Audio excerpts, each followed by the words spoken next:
Question number 24. A block starts moving up in inclined plane of inclination of 30 degree with an initial velocity of v naught. Uh, it comes back to its initial position with a velocity of v naught by 2. The value of the coefficient of kinetic friction between the block and the inclined plane is close to I by 1000. So the nearest integer to I is, we have to find the nearest integer.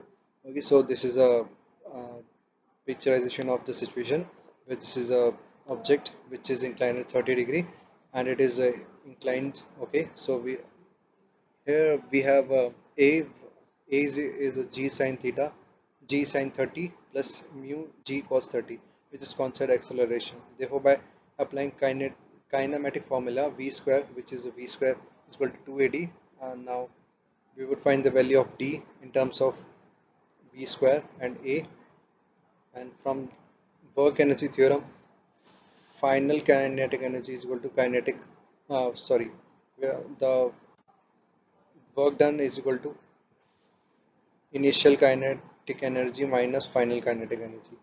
Now we would simply put the values of final kinetic energy and initial kinetic energy.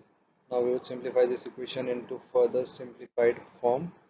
From there we would find the value of I, which is 346.